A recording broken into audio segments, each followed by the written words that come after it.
Hello everybody, मैं doctor Vikram मस्कर हूं, एक घुटने और कंधे का विशेषज्ञ नई दिल्ली इंडिया से। और इस वीडियो में हम बात करने वाले हैं बो लेग्स के बारे में।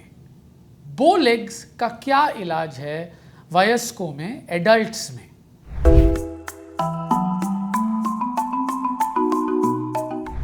तो पहले तो समझिए बो लेग्स क्या है।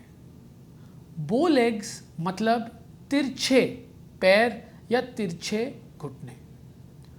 भगवान ने हमें ऐसे बनाया है कि बदन का वजन नॉर्मली घुटने के बीचों बीच जाता है।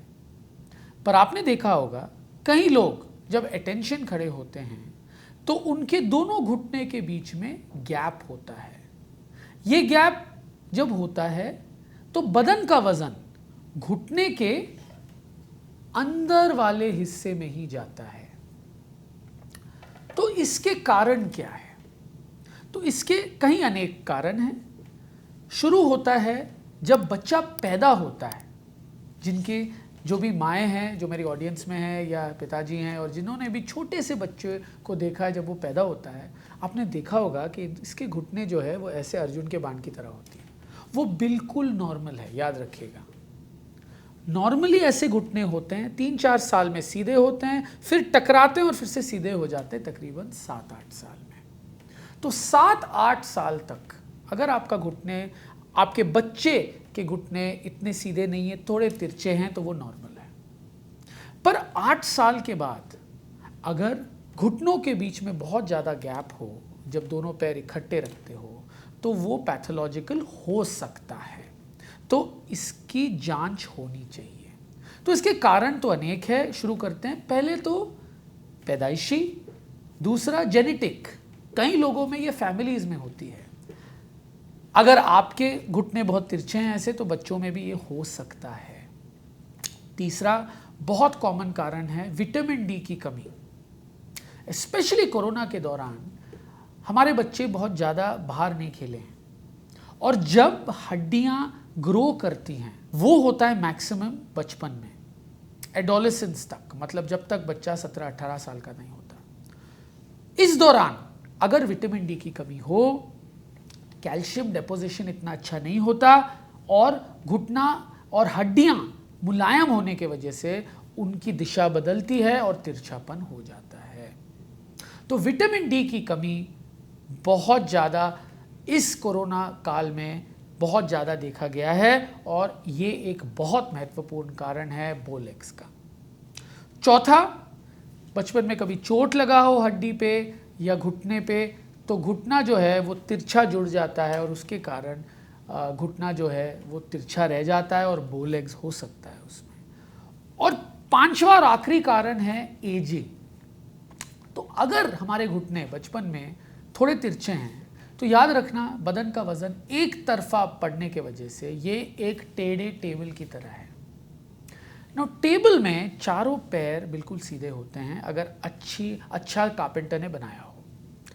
अगर थोड़ा भी तिरछा हो तो आप सोचिए, और सारा सामान उसी तरफ हो जहाँ पे वो तिरछा हो, तो वहीं पे वो टेबल कोलैप्स होगी। वैसे ही अगर तिरछापन हो बचपन में और एडल्टहुड में, तो एक तरफा ज़्यादा वजन पड़ने के वजह से हो सकता है कि वो घुटना वहीं पे घिसे। ये नॉर्मली होता है ज़्यादा मोटे लोगों में, या जो बहुत ही स्पोर्टी रह चुके हैं बचपन में, और जिनका थोड़ा ज़्यादा ही तिरछा हो। तो घिसने के वजह से जो चिकनाई है घुटने में ख़त्म हो जाती है, हड्डी हड्डी से टकराता है, तो जो तिरछापन है वो बढ़ जाता है। तो अलग अलग एज ग्रुप में इनकी इम्पैक्ट क्या है एडल्टहुड में? तो कभी कभी ये बस एक कॉस्मेटिक प्रॉब्लम हो सकती है।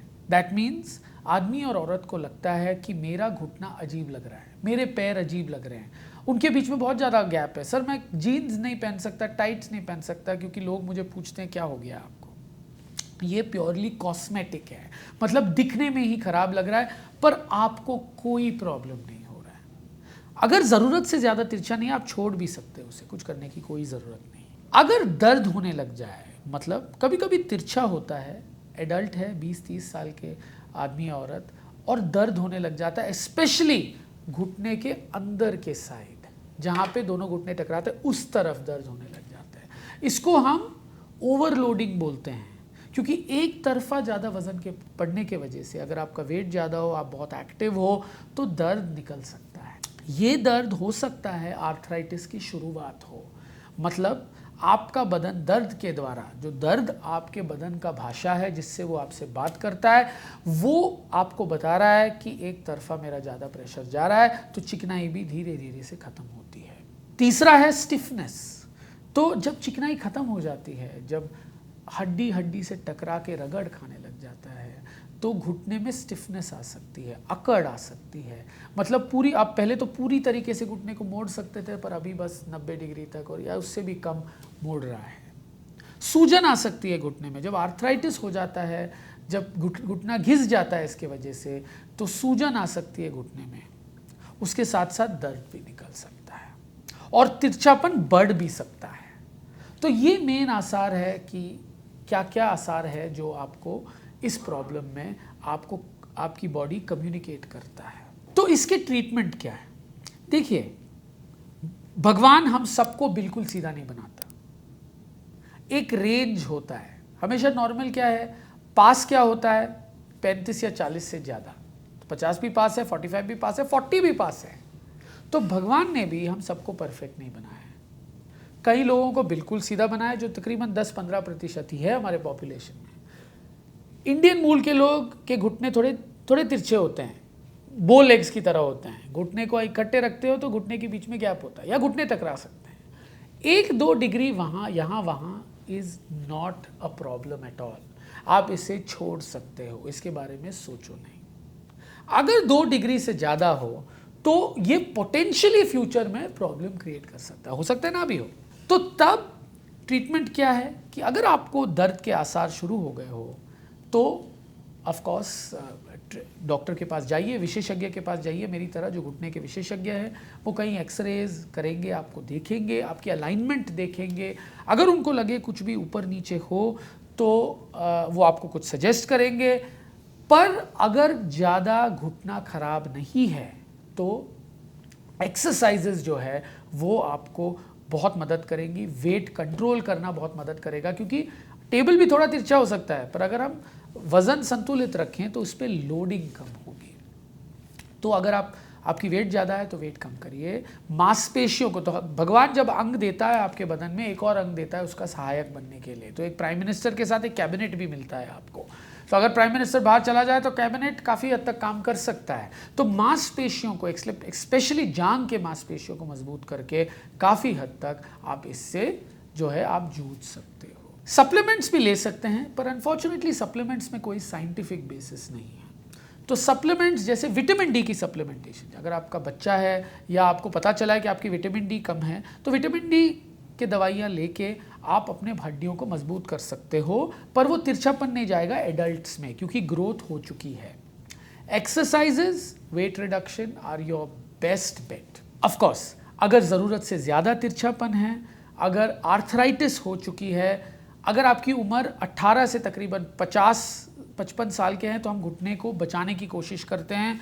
तो उसमें क्या करते हैं, हम घुटने को सीधा कर देते हैं। मतलब जो घुटना ऐसे हो चुका है और बदन का वज़न एक तरफा पड़ रहा है, अगर हम उसे सीधा कर दें तो बदन का वज़न बीच में जाएगा और इस पे लोड कम हो जाएगी। वो हम कैसे करते हैं, नीचे वाली हड्डी को क्रैक करके सीधा करके एक प्लेट लगा देते हैं, ताकि बदन का वज़न बीच में जाए। अगर 55 साल से ज़्यादा है, आर्थराइटिस बहुत सीवियर है, तो फिर घुटना जो है हम क्या कर सकते हैं कि अंदर वाले हिस्से में, अगर अंदर वाला हिस्सा ही खराब है तो उसके ऊपर जो चिकनाई ख़त्म हो गई है उसकी जगह पे कैप लगा सकते हैं। अगर पूरा घुटना खराब हो गया है तो नी रीसर्फेसिंग या नी रिप्लेसमेंट सर्जरी एक ऑप्शन है। मुझे उम्मीद है इस वीडियो से आपको बो लेग्स, स्पेशली एडल्ट्स में इसका क्या ट्रीटमेंट है, आपको काफ़ी विस्तार से पता चला है। अगर आपको मेरा वीडियो पसंद आया, please like and subscribe to my channel and please follow me on Instagram. Thank you.